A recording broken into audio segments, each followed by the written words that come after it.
Good morning students. आज बेटा हम न्यूरॉन्स के बारे में बात करेंगे, रिफ्लेक्स आर्क के बारे में बात करेंगे, रिफ्लेक्स एक्शन के बारे में बात करेंगे। तो बेटा न्यूरॉन क्या है? न्यूरॉन जो है वो फंक्शनल यूनिट है किसकी? नर्वस सिस्टम की। ठीक है, ये जो ये आपके सामने दिखाई दे रहा है, this is structure of a neuron. Please ignore ये जो ऊपर लेबलिंग है रेड में, इसको इग्नोर करें। This is from the structure of diagram, from the structure of brain. तो बेटा जब न्यूरॉन की बात करते हैं तो it is longest cell in the human body. Neurons human body की लॉन्गेस्ट सेल्स में काउंट होते हैं। ठीक है, अब ये देखिए, this is the starting end and this is the last end. ये प्रॉक्सिमल एंड है, ये डिस्टल एंड है। ठीक है, यानी कि ये फेस है, ये इसका लेग्स वाला पोर्शन है। ठीक है, though there is no such a face and leg concept in the neuron, but it is for your clarity। देखिए, न्यूरॉन में बेटा एक होती है सेंटर सेल बॉडी। ठीक है, ये जो आप देख रहे हैं ये है सेल बॉडी। इसके अंदर होता है एक न्यूक्लियस। इस सेल बॉडी के पॉइंट्स से अराइज होते हैं हेयर सेल्स। कौन से hairs? Dendrite hairs. Dendrite hair cells हैं एक मतलब इस सेल बॉडी के चारों तरफ, और इसके जो डिस्टल एंड है, पीछे वाला पोर्शन है सेल बॉडी का, उस पे होती है एक स्टेम लाइक स्ट्रक्चर जिसको बोलते हैं हम एक्सोन।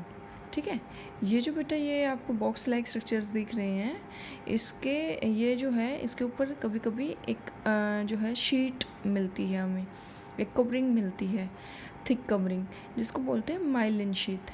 ठीक है, जब न्यूरॉन के अंदर एक्सोन में माइलिन शीथ प्रेजेंट है तो ये हो जाता है माइलिनेटेड न्यूरॉन, और जब नहीं है तो क्या है? Unmyelinated neuron. इनको और क्या बोलते हैं? Schwann cells. क्या बोलते हैं?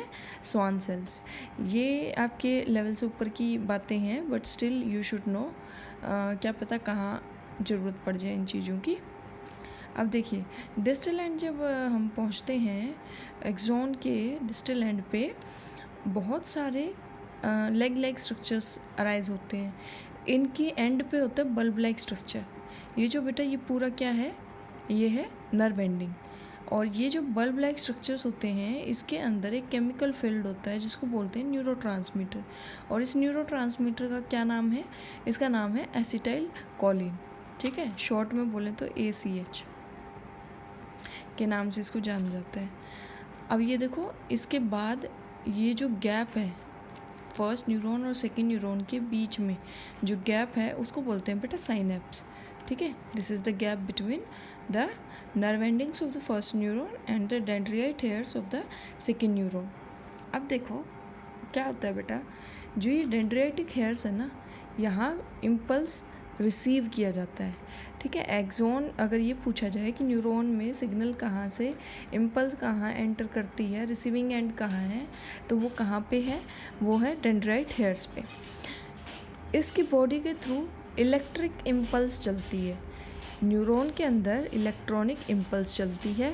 ये इलेक्ट्रॉनिक इम्पल्स जब नर्व एंडिंग्स पे पहुंचती है तो बेटा यहाँ एसिटाइल कोलिन नाम के केमिकल को रिलीज़ करवाने में ये हेल्प करती है।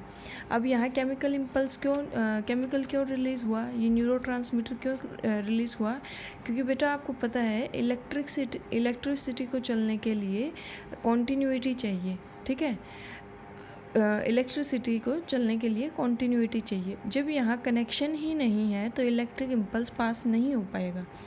लेकिन जो ये गैप है, यहाँ जो गैप है, इसमें जब केमिकल रिलीज़ किया जाएगा तो केमिकल इजीली फ्लो कर जाएगा और अगले न्यूरॉन के डेंड्राइट हेयर्स तक पहुँच जाएगा।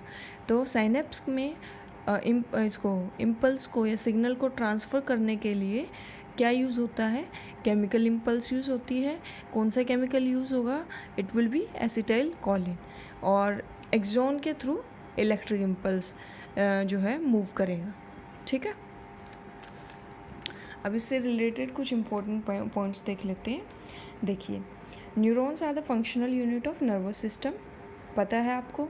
Neurons conduct signals across its body as electric impulse. Yes, electric impulse converted to chemical signals at the nerve endings, अभी डिस्कस किया हमने. Acetylcholine is the neurotransmitting chemical that carries signal through synapse, अभी discuss किया है.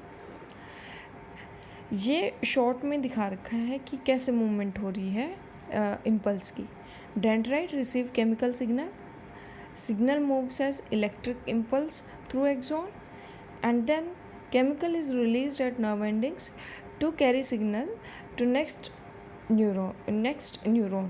ठीक है, ये clear हुआ न्यूरॉन की फंक्शनिंग. अब बात करते हैं न्यूरोमस्कुलर जंक्शन की. देखो बेटा, नाम से ही क्लियर हो रहा है न्यूरोमस्कुलर का मतलब क्या है. Nervous system plus muscle system, जो मस्कुलर सिस्टम है हमारा, नर्वस सिस्टम प्लस मसल्स का जॉइंट जहाँ है उसको क्या बोलते हैं, neuromuscular junction. At neuromuscular junction the motor neurons carry signal from brain to muscle. Neuromuscular junction पे जो है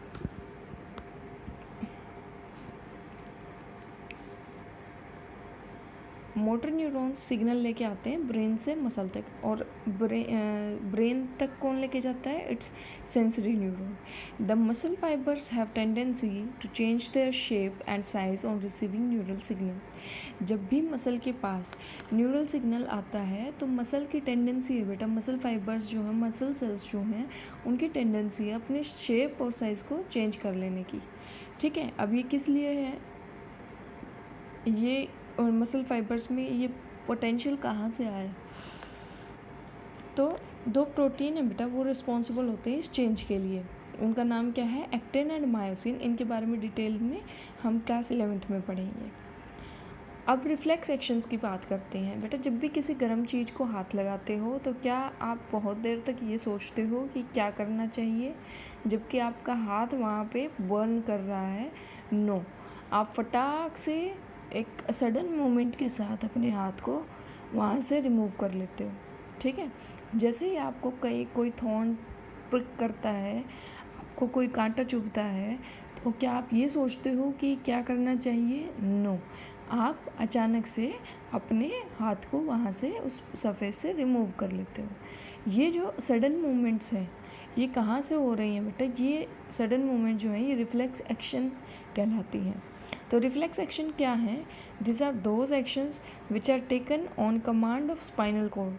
इसमें ब्रेन की इन्वॉल्वमेंट नहीं होती, सिग्नल जाता है स्पाइनल कॉर्ड के थ्रू ब्रेन तक नॉर्मल केसेस में. लेकिन रिफ्लेक्स एक्शन में क्या होता है, सिग्नल स्पाइनल कॉर्ड तक जाके ही वापस आ जाता है, और कमांड कौन करती है, स्पाइनल कॉर्ड करती है. स्पाइनल कॉर्ड क्या है, it is a bundle of nerves that moves across the backbone. ठीक है, किसने प्रिजर्व कर रखा है, किसने इसको प्रोटेक्ट कर रखा है, कार्टिलेजेस ने. दो sensory signals which require sudden action are not sent to brain, instead they are interpreted by spinal cord. ठीक है, ब्रेन तक सिग्नल ना जाके स्पाइनल कॉर्ड तक पहुंचता है और वहीं से एक्शन ले लिया जाता है.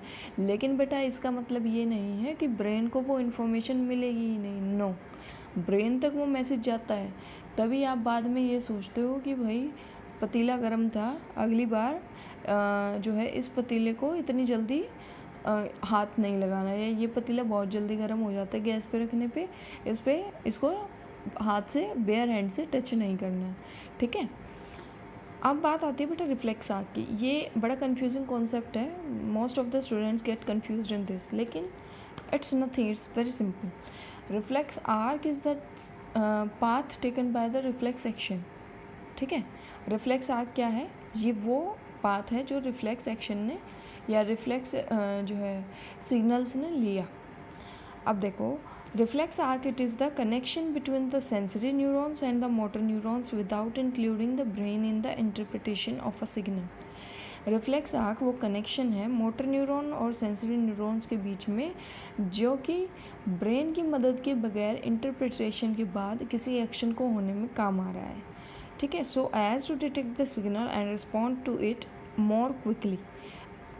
ये सब क्यों हो रहा है, स्पाइनल कॉर्ड सिग्नल रिसीव कर रही है, स्पाइनल कॉर्ड ऑर्डर दे रही है, क्यों, so that the action can be taken quickly. ठीक है। Reflex arcs forms in spinal cord itself. अगर पूछ लिया जाए कि रिफ्लेक्स आर्क फॉर्म कहाँ करता है तो वो कहाँ होता है बेटा, it forms in the spinal cord. मेरी बात दोबारा ध्यान से सुनो, रिफ्लेक्स आर्क कोई ऑर्गन नहीं है, it is just a path followed by the signals, nervous signals, neural signals. Therefore, it can be said that reflex arcs have evolved because the thinking process of the brain is not enough. Yes, हम बोलते हैं कि हमारी cranial capacity इतनी अच्छी है, हमारी brain की पावर इतनी अच्छी है, लेकिन अगर ब्रेन इतना क्विक होता एक्शन लेने में तो हमें रिफ्लेक्स आर्क्स की और हमें रिफ्लेक्स आर्क की ज़रूरत ही नहीं पड़ती। सारे मैसेजेस चाहे वो सडन एक्शन डिमांड करते हैं या चाहे वो नॉर्मल एक्शन डिमांड करते हैं, पॉन्डरिंग के बाद एक्शन डिमांड करते हैं, वो सब कौन लेता, वो ब्रेन लेता। लेकिन ब्रेन में इतनी कैपेबिलिटी नहीं है, ब्रेन की एनालाइजिंग क्षमता, जो एनालाइजिंग कैपेबिलिटी है वो स्लो है, प्रोसेसिंग स्लो है, इसीलिए हमें स्पाइनल आर्क्स की ज़रूरत पड़ी है। ठीक है, आज के लिए इतना बेटा, कल से कोऑर्डिनेशन इन प्लांट्स की शुरुआत करेंगे।